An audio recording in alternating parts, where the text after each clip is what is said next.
नमस्कार, स्वागत है आपका भारतीय शिक्षा बोर्ड के एक और नए एपिसोड में। आज हम बात करने वाले हैं गणित विषय पर कि किस तरीके से भारतीय शिक्षा बोर्ड गणित की पाठ्य पुस्तकों को लेकर आ रहा है और उसमें आपके बच्चों के लिए क्या खास है या फिर इसे आपको क्यों पढ़ाना चाहिए। इस सवाल का आज जवाब देने के लिए हमारे साथ हैं प्रोफेसर हुकुम सिंह, जो कि भारतीय शिक्षा बोर्ड के गणित टेक्स्ट बुक के यानी कि मैथ्स टेक्स्ट बुक के चीफ एडवाइज़र हैं। इन्होंने अपना कार्यकाल एनसीईआरटी में भी पूरा किया है, दिल्ली यूनिवर्सिटी में भी पूरा किया है। अगर कहा जाए तो इन्होंने गणित के फील्ड में 50 सालों का एक्सपीरियंस प्राप्त किया है। तो चलिए इनसे जानते हैं कि किस तरीके से भारतीय शिक्षा बोर्ड के गणित पाठ्य पुस्तक बच्चों के लिए एक मददगार रूप में साबित होंगे। सर, स्वागत है आपका आज के इस एपिसोड में। सर, सबसे पहले तो ये बताइए कि मैथ्स यानी गणित का महत्व क्या है और भारतीय शिक्षा बोर्ड इसकी महत्वता को समझाने के लिए किस तरीके की टेक्स्ट बुक को लेकर आ रहा है।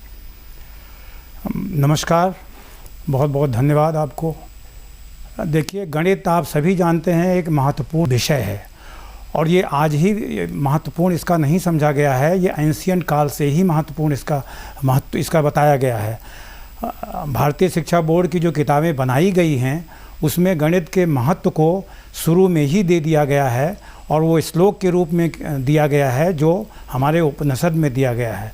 और वो श्लोक ये है कि यथा शिखा मयूराणाम नागा नाम मर्यो यथा तद वद वेदांग शास्त्रा नाम गणितम मूर्धन स्थितम। अगर इंग्लिश में कहा जाए तो like crust on the heads of peacock, like gems on the hoods of cobra, so as mathematics on the top of all the Vedang शास्त्र। अगर इसमें हिंदी में कहा जाए तो जिस तरह से मोर की शोभा उसके मुकुट से होती है, कोबरा सांप की शोभा उसके सिर में मणि से होती है, उसी तरह से प्राचीन काल में विज्ञान की शोभा गणित से होती थी। और ये हमारे उपनिषद में 1200 BC में दे दिया गया था।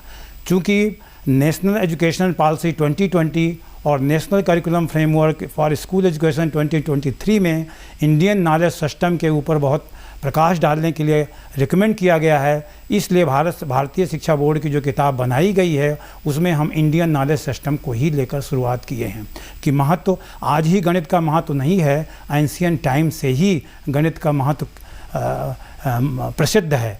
और भारतीय शिक्षा बोर्ड की जो किताबें बनाई गई हैं उसमें हर क्लासेस में जहाँ जिस भारतीय गणितज्ञों का कंट्रीब्यूशन दिया गया है वो सब जगह समावेश किया गया है। दूसरा महत्व ये है कि गणित ऐसा विषय है जो प्राइमरी से लेकर एमएससी और रिसर्च लेवल पर ले जाते हैं। क्योंकि 8th क्लास तक जो भी हम गणित पढ़ाते हैं वो एक फंक्शनल एस्पेक्ट लेकर चलते हैं। फंक्शनल एस्पेक्ट मतलब कि जो भी गणित हम पढ़ाते हैं 8th क्लास तक वो डेली लाइफ में कैसे उपयोग करते हैं। जैसे कि अर्थमेटिक लेते हैं हम, अर्थमेटिक में आप जानते हैं कि नंबर्स के बारे में बताते हैं, 4 फंडामेंटल ऑपरेशन के बारे में बताते हैं। जोड़ना घटाना सबको चाहिए डेली लाइफ में, चाहे वो शॉपिंग करता है या मार्केट जाता है या कहीं भी जाता है। घर में कितने बजे सोकर उठता है, कब स्कूल जाता है, कितने घंटे सुबह पढ़ता है, कितने घंटे स्कूल में पढ़ता है, कितने घंटे रात में होमवर्क करता है। तो सब जगह उसके जो अर्थमेटिक का यूज़ हर जगह होता है। और अर्थमेटिक के बाद हम जब अपर प्राइमरी में 8th तक की हम भारतीय शिक्षा बोर्ड की जो बनाए वहाँ पर हम अलजबरा की बात फिर लाते हैं। अर्थमेटिक का जनरलाइजेशन अलजबरा है। और अलजबरा में अगर हम भारतीय गणितज्ञ के बारे में नाम लें तो आर्यभट्ट आप सभी लोग जानते हैं कि बहुत मशहूर मैथमेटिशियन थे जो 476 और 550 के बीच में पैदा हुए थे। और उन्होंने जो श्लोक अलजबरा पर दिया था उसी अलजबरा पर हमारा आज का श्लोक जो है वो जो किताब में दिया गया है उसके आधार पर a+b² = 2ab जो पूरे विश्व में यूज़ किया जाता है वो भारतीय गणितज्ञों के द्वारा दिया गया था। वो बहुत बड़ा महत्वपूर्ण है और उस पर हम जब पढ़ाने की बात करेंगे तब उसको हम कवर करेंगे कि कैसे उस अलजबरा को वहाँ पर। फिर भारतीय शिक्षा बोर्ड में जो ज्योमेट्री का हमने पढ़ाने जो इंट्रोडक्शन किया है वो सब डेली लाइफ से लेकर किया गया है। तो अगर हम गणित की हर ब्रांचेस को, अर्थमेटिक, अलजबरा, ज्योमेट्री को डेली लाइफ से कनेक्ट करके आप पढ़ाएंगे तो मेरे समझ से गणित जो का महत्व अपने आप समझ आया। आजकल जो गणित पढ़ाया जा रहा है वो सब आप जानते हैं कि लर्निंग बाय डूइंग के ना जगह पर लर्निंग बाय लिसनिंग के ऊपर या रीडिंग के आधार पर होता है। इसीलिए गणित के बारे में एक भ्रांति पैदा गई, गणित एक कठिन विषय है। लेकिन भारतीय शिक्षा बोर्ड में प्रयास किया गया है गणित को हर तरह से सरल बनाने के लिए। सर जैसा भी आपने बात किया कि लर्निंग बाय लिसनिंग ज़्यादा हो रहा है as compare to learning by doing, तो इस वजह से क्या हो रहा है ना कि बच्चे जो फॉर्मूला आपने बताया वो रट ले रहे हैं और उस चीज़ों को वो रट के फिर एग्ज़ाम देते हैं। उसका मतलब क्या है या किस तरीके से उसको इंटरेस्टिंग बनाना है, इस बारे में ज़्यादा ध्यान नहीं दिया जा रहा है। तो क्या भारतीय शिक्षा बोर्ड इस बारे में ध्यान रख रहा है कि किस तरीके से रटा ना जाए बल्कि बच्चे अच्छे से समझ के फॉर्मूलाज को याद करें? ये आपका बहुत सुंदर प्रश्न है। आपने जो हमने कहा और आपने उसका एक्सप्लेनेशन दिया ना कि रटकर जो पढ़ाया जाता है। मैथमेटिक्स एक बहुत आसान सब्जेक्ट है। मैं 3 सेंटेंस सब जगह टीचर्स ट्रेनिंग में पूरे देश में, एनसीईआरटी में भी था 25 साल, तो भी पूरे देश में टीचर्स ट्रेनिंग में 3 सेंटेंस हमेशा लिखाता हूँ कि मैथमेटिक्स सरल विषय है। दूसरा, मैथमेटिक्स जो है वो प्रैक्टिकल सब्जेक्ट है। जिस तरह से फिजिक्स, केमिस्ट्री, बायोलॉजी प्रयोगात्मक सब्जेक्ट के रूप में लिया जाता है, गणित को भी अगर हम प्रैक्टिकल सब्जेक्ट के रूप में अगर पढ़ाएंगे तो ये कठिन नहीं समझा जाएगा। और तीसरा, गणित एक व्यावसायिक सब्जेक्ट के रूप में हम ये प्रचार कर रहे हैं, क्योंकि गणित ऐसा सब्जेक्ट है जिसको हर जगह हम स्ट्रक्चर, ज्योमेट्री जो उसका है, उसका हम चाहे मोटरसाइकिल बनाए, चाहे साइकिल बनाए, चाहे घर बनाए, चाहे फर्नीचर बनाए, वो सब जगह उसकी उपयोगिता है। लेकिन चूंकि हम लर्निंग बाय डूइंग नहीं कर रहे हैं, इसलिए बच्चा रट लेता है, एग्जामिनेशन पास कर लेता है और एग्जामिनेशन के बाद भूल जाता है। जैसा पहले हमने जवाब में कहा था कि आर्यभट्ट ने a+b² का आविष्कार किया था, और ये देखिए ये मॉडल हमने देखिए सिंपल लर्निंग बाय डूइंग के लिए ये मॉडल यूज़ किया है। a+b² a², एक a² + b² ab, तो ये 2 स्क्वायर हैं और 2 रेक्टेंगल हैं, और इनको हम जोड़ देंगे तो a+b² फंक्शन। ये भारतीय शिक्षा बोर्ड की किताब में हमने दिया है। एनसीईआरटी की किताब में हम लोग जो थे फार्मूला दे दिया, लेकिन उसकी एक्टिविटी नहीं दिया। बाद में हम भारतीय शिक्षा बोर्ड में इसके अलग से मॉडल भी बनवाएंगे, लेकिन अभी जो है किताब में भी इसका स्ट्रक्चर दे दिया गया है। लेकिन अब नेशनल पॉलिसी ऑफ एजुकेशन में ये भी रिकमेंड किया गया है कि एक्सपीरियंशियल लर्निंग पर जोर देना है, स्किल डेवलपमेंट पर जोर देना है। तो इसलिए अब ये जो किताब में हमने ये विजुअल तो दे दिया है भारतीय शिक्षा बोर्ड किताब में, लेकिन अब बच्चा इसको कैसे बनाएगा, तो बनाने के लिए वो एक स्क्वायर पीस लेगा जो प्राइमरी में पढ़ चुका, दूसरा स्क्वायर पीस लेगा, तीसरा अपना रेक्टेंगल लिया, चौथा रेक्टेंगल लिया, 2 रेक्टेंगल सेम साइज़ के लिया, उसको जोड़ दिया सारा असेंबल करके। तो प्राइमरी जो डिफरेंस शेप स्क्वायर रेक्टेंगल लिया वो अपर प्राइमरी में आएगा जब बच्चा, तो उसको असेंबल कर लेगा और यहाँ पर फिर आपका ये स्ट्रक्चर बन जाए।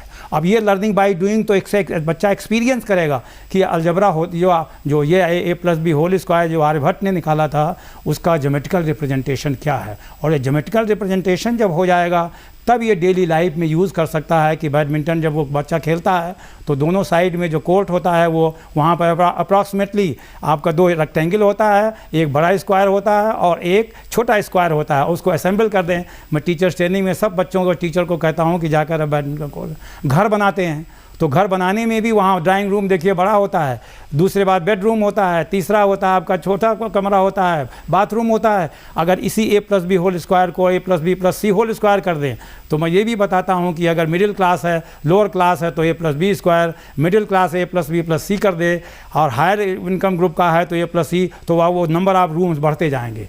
तो इस तरह से जो लर्निंग बाय डूइंग होगा तो बच्चा एक्सपीरियंशियल लर्निंग जो रिकमेंड हुआ वो कहेगा कि स्क्वायर क्या होता है, रेक्टेंगल क्या होता है, उसको यूज़ करके हम डेली लाइफ में कैसे बनाते हैं। तो ये केवल मैप है, लेकिन अब इसी चीज़ को हम अगर कमरे के रूप में जब 3 डायमेंशनल में करेंगे, अब ये लर्निंग बाय डूइंग ये है, देखिए ये 2D है, जो a+b² एरिया का कॉन्सेप्ट है, a+b आपका लेंथ कॉन्सेप्ट है, a+b²। अब इसी को टीचर्स ट्रेनिंग या वहाँ पर हम जाते हैं, क्या डिफरेंस है a+b² तो वही विजुअल के थ्रू जब हम दिखाते हैं कि a+b 2 लाइन सेगमेंट का सम है।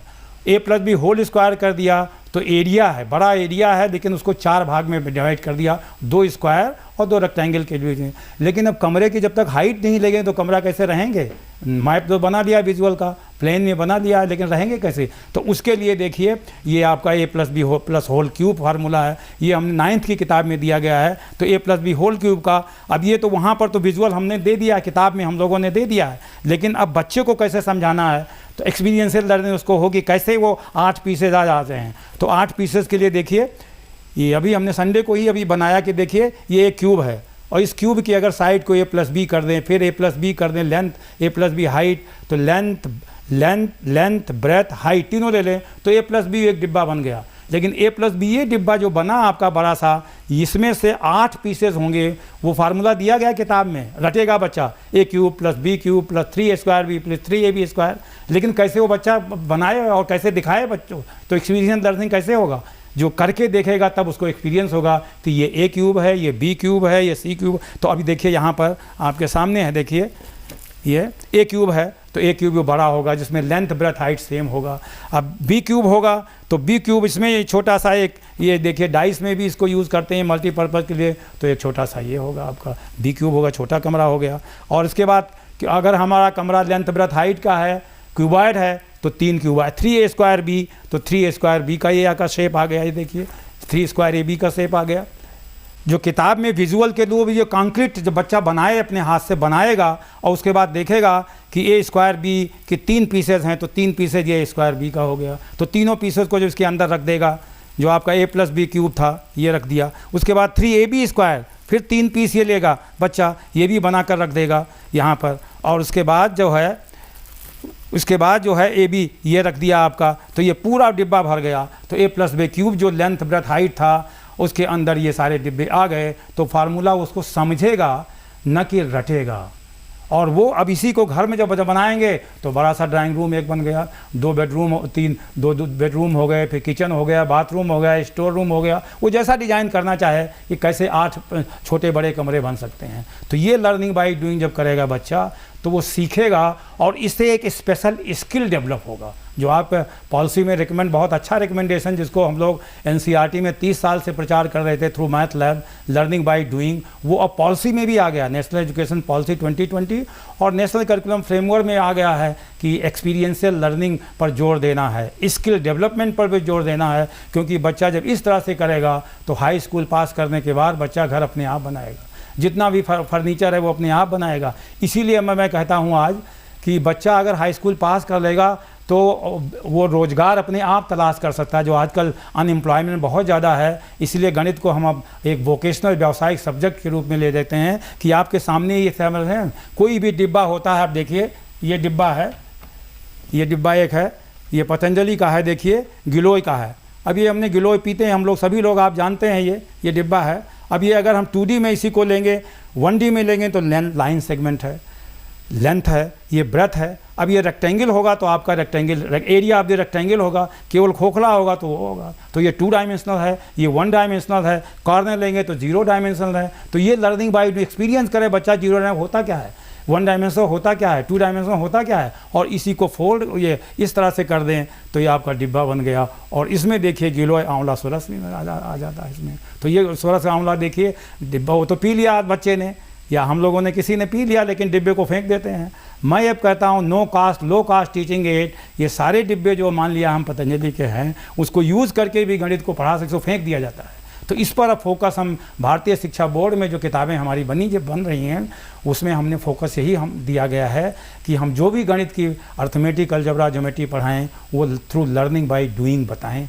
तो बच्चा क्या है, उसका एक्सपीरियंशियल लर्निंग भी होगा, स्किल भी डेवलप करेगा और फिर डेली लाइफ में यूज़ भी करेगा।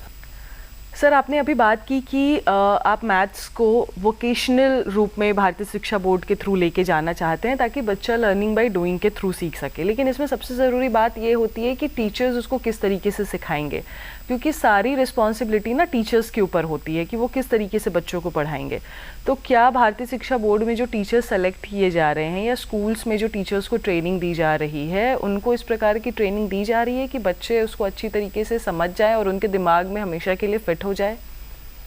ये मैडम आपका बहुत सुंदर प्रश्न है, जो मैं एनसीईआरटी में 25 साल में प्रयास करता रहा। और एनसीईआरटी एक नेशनल लेवल का ऑर्गेनाइजेशन है और वहाँ मास्टर ट्रेनर को हम लोग टीचर ट्रेनिंग दे देते थे। मास्टर ट्रेनर को ट्रेनिंग दे दिया, किताब बन गई और ये समझा जाता था कि मास्टर ट्रेनर स्टेट टीचर्स को ट्रेनिंग देंगे। लेकिन ये बड़ी भयानक विडंबना हमारे देश में है कि मास्टर ट्रेनर जो हम तमाम 34 स्टेट्स में मैं गया एनसीईआरटी के थ्रू, और मास्टर ट्रेनर को ट्रेनिंग तो दे दिया, इवन नॉर्थ ईस्ट स्टेट में 6 स्टेट्स में गया कि वो 50 मास्टर ट्रेनर जो हम तैयार करते थे कि वो स्टेट टीचर्स को ट्रेनिंग देंगे, लेकिन वो सफल नहीं हो, स्टेट वाले फॉरवर्ड नहीं हो रहे थे। लेकिन भारतीय शिक्षा में मैं देख रहा हूँ कि किताबें बन रही हैं और किताब के बनते ही भारतीय शिक्षा बोर्ड में टीचर्स ट्रेनिंग प्रोग्राम शुरू हो गया है। ये पहली बार मैं देख रहा हूँ, ये बहुत बड़ी विशेषता है भारतीय शिक्षा बोर्ड की। और मैं खुद भी ये हरिद्वार पतंजलि यूनिवर्सिटी और में एक प्रोग्राम था टीचर्स ट्रेनिंग का, 3-4 महीने पहले था, तो वहाँ पर भी गया, देखे तो 50-60 टीचर थे। उसके बाद हमारे कोलीग भी यहाँ पांडे जी जो यहाँ पर कोऑर्डिनेटर वहाँ यहाँ पर, वो भी हमारे साथ गए थे। उसके बाद भी पांडे जी गए, और भी रिसोर्स पर्सन तैयार हो रहे हैं। तो ये भारतीय शिक्षा बोर्ड की बड़ी विशेषता है कि किताब बन रही है, उसके साथ साथ टीचर्स ट्रेनिंग दिया जा रहा है। और उस टीचर्स ट्रेनिंग में जो लर्निंग बाय डूइंग का कंपोनेंट है, वो किताब में जो विजुअल के थ्रू दिया गया है, उसको कैसे टीचर को सिखाया जाए, वो भी हम लोग प्रयास शुरू कर दिए हैं। अब ये ग्रास रूट लेवल पर स्कूल की जिम्मेदारी होती है, स्टेट की भी जिम्मेदारी होती है कि क्लास में उसको अच्छी तरीके से मॉनिटर करे। जो हमारे देश में सबसे बड़ा दुर्भाग्य है, वो मॉनिटरिंग नहीं होता है। टीचर्स ट्रेनिंग, मान लिया हमने भारतीय शिक्षा बोर्ड टीचर्स ट्रेनिंग या हमारे कोलीग ने दे दिया, लेकिन वो जाकर क्लास में बच्चों को सिखाता है या नहीं। अगर वही जो भी ट्रेनिंग दिया गया है बच्चों को सिखाया जाए और वहाँ पर भी मॉनिटरिंग प्रॉपर हो, तो गणित का भय अपने आप ख़त्म हो जाएगा। और मेरा तो चैलेंज है भारतीय शिक्षा बोर्ड में, चूँकि शुरुआत से ही टीचर्स ट्रेनिंग दिया जा रहा है, और इस टीचर्स ट्रेनिंग को अगर क्लास में ले जाया जाएगा तो ये गणित का फोबिया, इसलिए जो भारतीय शिक्षा बोर्ड के बच्चे निकलेंगे उनमें गणित का भय नहीं होगा। हमने जिस भी विद्यालय में, सैकड़ों विद्यालय में जहाँ भी लर्निंग बाय डूइंग शुरू किया है, वहाँ गणित सबसे आसान समझा जाता है और सबसे हल्का सब्जेक्ट समझा जाता है। और जहाँ ठीक से पेडागॉजी ठीक से नहीं है, वो क्लास में पढ़ा दिया, रटवा दिया, उसके बाद सब बच्चा भूल गया एग्जामिनेशन के बाद, और इसीलिए अप्लाई नहीं कर पा रहा है। जबकि गणित ऐसा सब्जेक्ट है वो चारों तरफ अप्लाई हो सकता है। कमरे में भी गणित है, बॉडी में भी गणित है, हर जगह गणित है, लेकिन उसको कनेक्ट, जो एब्स्ट्रैक्ट कह दिया गया है, गणित mathematics is abstract subject, it is inductive and deductive in nature, बस बम्बास्टिक शब्द यूज़ कर लिया है सेंटेंस। लेकिन गणित को प्रैक्टिकल सब्जेक्ट के रूप में अगर ले लिया जाता तो शायद ये गणित का भय है वो नहीं पैदा होता। सर, अभी तक तो जैसे आपने बताया, ये तो समझ में आ गया कि बच्चों को समझ में आ जाएगा, टीचर्स उस हिसाब से तैयार किए जा रहे हैं। अब बात ये आती है ना कि अभी तक जो मैथ्स के बुक्स थे या जिस हिसाब से पढ़ाई हो रही थी, उसमें ये था कि बच्चे एग्ज़ाम क्रैक कर ले, टारगेट उतना ही रहता था कि बच्चे एग्ज़ाम क्रैक कर ले, अच्छे से अच्छे नंबर्स आ जाएं, चाहे कॉम्पिटिटिव एग्ज़ाम हो चाहे कोई भी एग्ज़ाम हो। लेकिन क्या भारतीय शिक्षा बोर्ड कुछ इस तरीके की रणनीति को लेकर आ रहा है कि बच्चे जो सॉल्यूशंस होते हैं मैथ्स के, जो फॉर्मूलाज होते हैं, उसको अपने जीवन में भी अप्लाई कर सकते हैं और उससे अपने जीवन में भी कुछ इम्प्रूवमेंट ला सकते हैं? देखिए, जो पहले ही हमने बताया, कुछ एक्टिविटी हमारे पास तो बहुत सारी एक्टिविटी हैं, वो तो इतना समय नहीं कि हम सबको एक्सप्लेन करें, लेकिन अगर वो बच्चा लर्निंग बाय डूइंग सारी ब्रांचेस को कर लेगा, लर्निंग बाय डूइंग, तो पहले ही मैंने जो बताया कि वो अपने आप अपना घर बना सकता है। हमने जब हाई स्कूल पास किया था, मेमोराइज नॉलेज था और उससे हम अपना घर नहीं बना सकते थे। आज मुझे अगर इस तरह से लर्निंग बाय डूइंग ट्रेनिंग अगर जो हमने लिया है, हमको मटेरियल दे दीजिए तो मैं अपना घर भी बना लूँगा, मैं अपना फर्नीचर भी बना लूँगा, मुझे कारपेंटर हेल्पर चाहिए बस। तो अगर बच्चा लर्निंग बाय डूइंग सीख लेगा तो वो अपने आप अपने घर की जो आवश्यक चीज़ें हैं, घर, इस पर सबको रोटी कपड़ा और मकान चाहिए, तो वो अपने आप कर लेगा। दूसरा ये है, जो गणित हमारे यहाँ पहले पर्पज़ क्या था कि हम एग्ज़ाम पास कर लें, 100% मार्क आ जाए। अभी भी देखिए स्कूलों में यही है कि चाहे मैनेजमेंट हो चाहे प्रिंसिपल हो, हर आदमी का फोकस है ही 100% आ जाना चाहिए। एक किसी चेयरमैन ने स्कूल में मुझसे पूछा 100 मार्क्स कैसे आते हैं? हमने कहा 100 मार्क्स के मैं डेड अगेंस्ट हूँ। 100 मार्क्स लाने के लिए उसको प्रयास करना चाहिए कि मैथमेटिक्स समझा कितना है, उसकी उपयोगिता अपनी डेली लाइफ में कितना ला सकता है, तब 100 मार्क्स लाए कोई बात नहीं। लेकिन अगर मैथमेटिक्स अगर केवल रट कर 100 लाया है तो उसका कोई उपयोगिता ही नहीं है। आज जो समाज में देख रहा हूँ, 12th क्लास तक वो गणित कर लेता है, इंजीनियरिंग ही 4 साल कर लेता है, लेकिन उसमें कॉम्पिटेंसी नहीं आती है। और इसीलिए हमारी इंडस्ट्री वाले भी बहुत प्रॉब्लम फेस कर रहे हैं कि सिविल इंजीनियरिंग कर लिया, मैकेनिकल इंजीनियरिंग कर लिया, लेकिन घर बनाना उसको नहीं आता है, मोटर मैकेनिकल कर लिया, मोटर बनाना नहीं।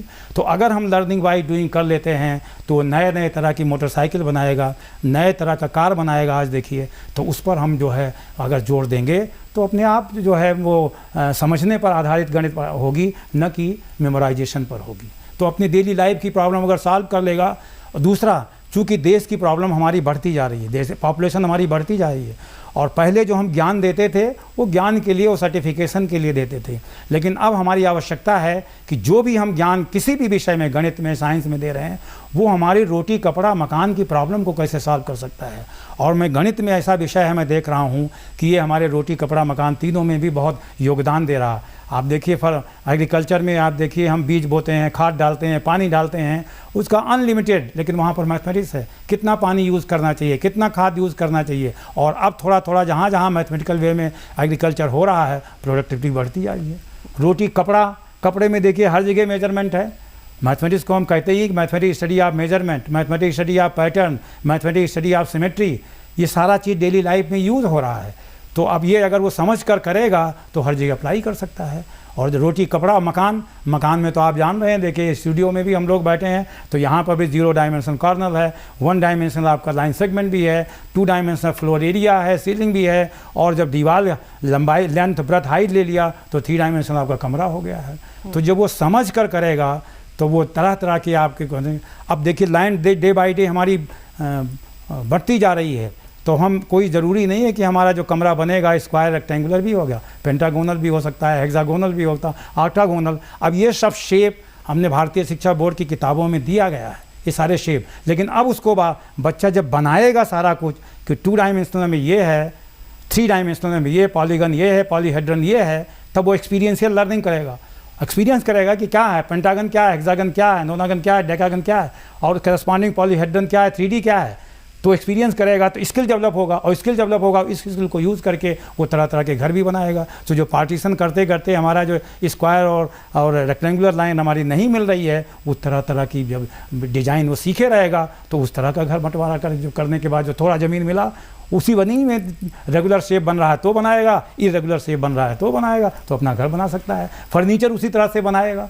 तो गणित तो ऐसा, ज्योमेट्री पूरे देश में मैं जाता हूँ जहाँ भी 34 स्टेट गया, ज्योमेट्री सबसे कठिन जाती, और ज्योमेट्री आपके चारों तरफ है हमारी, लेकिन उसको थ्रू लर्निंग बाय डूइंग नहीं किया गया है, इसलिए जो है रटा हुआ सब्जेक्ट माना जाता है, और एक फोबिया, फियर और फोबिया मैथमेटिक्स के बारे में समाज में क्रिएट कर दिया गया है। एक आखिरी सवाल सर आपसे कि देखिए गलतियां हर किसी से होती है, हम इंसान है तो गलती होती है। ठीक उसी प्रकार से पहले भी जो टेक्स्ट बुक आ चुके हैं मैथ्स के, उसमें कहीं ना कहीं कोई गलती होगी जिसको सुधारने की गुंजाइश है। तो भारतीय शिक्षा बोर्ड ऐसी कौन कौन सी गलतियों को सुधार रहा है जिससे कि पेरेंट्स को भी अपने बच्चों को भारतीय शिक्षा बोर्ड के टेक्स्ट बुक देने में अच्छा लगे, और बच्चे भी रुचि के साथ इस टेक्स्ट बुक को पढ़ सके, और टीचर्स को भी मज़ा आए पढ़ाने में? देखिए पहला सुधार तो ये है कि हम भारतीयों का ये समझा जाता है कि हर चीज़ इंपोर्ट करने से ही होगा।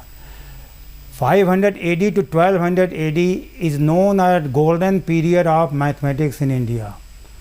स्वर्णिम काल, Nalanda university, Takshashila university, Vikramshila university, 3 university हमारी विश्व की जानी हुई यूनिवर्सिटी हैं जहाँ पूरे संसार के स्टूडेंट पढ़ने आते थे। 10,000 स्टूडेंट और 1500 टीचर्स, 1:7 टीचर रेशियो था। तो गणित जो है वो समझा गया कि हम सब इंपोर्ट किए हैं। लेकिन अगर हम जो इंडियन नॉलेज सिस्टम पर अब जोर दिया गया है, नेशनल पॉलिसी, अब नेशनल एजुकेशन पॉलिसी में भारतीय थे, वो सारी चीज़ें भारतीय शिक्षा बोर्ड की किताबों में समावेश किया गया है। 25 साल NCERT में मैं था, 3 जनरेशन की किताबें लिखाई गई थी, लेकिन वहाँ पर हम लोग कुछ ना कुछ कांस्टेंट थे कि हम भारतीय इंडियन नॉलेज सिस्टम को जितना रिफ्लेक्ट होना चाहिए था वो नहीं कर पाए। टीचर्स ट्रेनिंग में बताते थे, लेकिन किताब की एक लिमिटेशंस होती है कि जब हम हिस्ट्री थोड़ा देते हैं पेज बढ़ जाता है तो वो समस्या हो जाती है। लेकिन अब नेशनल एजुकेशन पॉलिसी का भी रिकमेंडेशन है, नेशनल करिकुलम फ्रेमवर्क में भी रिकमेंडेशन है, तो हमको फ्रीडम है। तो वो फ्रीडम के कारण हम यहाँ भारतीय शिक्षा बोर्ड की किताब में वो इंडियन नॉलेज सिस्टम को भी दिया गया है। इस इंडियन नॉलेज सिस्टम से बच्चे मोटिवेट होते हैं। जब मोटिवेट होंगे तो बच्चे जो, अरे भारत ने ये किया था, अर्थमेटिक में भी भारत, डेसिमल न्यूमरल सिस्टम में भी भारत ने किया था, 1 to 9 और 0 नंबर इंडिया ने ही डिस्कवर किया। इवन आइंस्टाइन मेंशन के we owe to India who gave the decimal numeral system, otherwise we scientists would have not made any scientific discovery in the world। Einstein ने recommend किया है। हम भी 5 साल विदेश में थे, 13 इंटरनेशनल कॉन्फ्रेंस गए, और हर जगह हाँ भारत भारत भारत, मैथमेटिक्स में, अर्थमेटिक में भी, अलजेब्रा में भी, ज्योमेट्री में भी, इवन कैलकुलस में 1400 to 1600 जो कैलकुलस का देखिए कहते हैं वहाँ न्यूटन और लेबनिज़ को, लेकिन उसकी बुनियाद यहाँ पर केरला स्कूल ऑफ मैथमेटिक्स ने रख दिया। तो ये सब चीज़ें हम अभी तो 8th की किताबें समाप्त किए हैं, 9th की फिनिश होने वाली है, और 12 तक जो किताबें हम लोग बनाएंगे भारतीय शिक्षा बोर्ड में, वो इंडियन का जहाँ जहाँ कंट्रीब्यूशन है वो समावेश करते जाएंगे। तो बच्चे जब मोटिवेट होंगे तो ये होगा कि भारत में हर ब्रांचेज में भारतीय मैथमेटिक्स ने काम किया है और उससे मोटिवेट करके हम भी बहुत कुछ कंट्रीब्यूट कर सकते हैं भारत के लिए। तो इससे मोटिवेशन जब होगा तो आप जानते हैं कि हर जगह मोटिवेशन से ही काम होता है। धन्यवाद सर, बहुत अच्छा लगा आपसे बात करके, बहुत सारी जानकारी मिली आपसे जो आपने बताया भारतीय शिक्षा बोर्ड के गणित टेक्स्ट बुक को लेकर के। आप कुछ कहना चाह रहे थे? हाँ मैडम, मैं ये कहना चाहता हूँ जो नॉमेनक्लेचर से बहुत बड़ा फ़र्क पड़ता है। स्वामी विवेकानंद देखिए जो कुछ कंट्रीब्यूशन किया कितना पूरे विश्व में है, जितने भी महापुरुष हमारे हुए हैं, तो नॉमेनक्लेचर से भी बहुत फ़र्क पड़ता है। जो ये शिक्षा बोर्ड है भारतीय शिक्षा बोर्ड है। भारतीय के मतलब भारतीयता, भारत में क्या क्या कंट्रीब्यूशन हुआ वो कैसे रिफ्लेक्ट होना। इंडियन नॉलेज सिस्टम नहीं कहा गया, भारतीय शिक्षा बोर्ड कहा गया है। यानी भारत का क्या कंट्रीब्यूशन है उसको हम यहाँ पर कैसे समावेश डिफरेंट ब्रांचेज ऑफ नॉलेज को कर सकते हैं, ये अगर मैसेज जाएगा तो इसका भी हमारे स्कूल सिस्टम में, एजुकेशन सिस्टम में बहुत बड़ा प्रभाव पड़ेगा। जी बिल्कुल, आपने सही कहा कि अगर ये सारी चीज़ें हुई तो जाहिर सी बात है कि इस देश के बच्चे बहुत कुछ ऐसा सीख जाएंगे जो आज तक उन्होंने नहीं सीखा था। इसलिए आप सभी को भारतीय शिक्षा बोर्ड की गणित की टेक्स्ट बुक ज़रूर बच्चों को पढ़ानी चाहिए। मिलते हैं अगले एपिसोड में कुछ नए गेस्ट के साथ।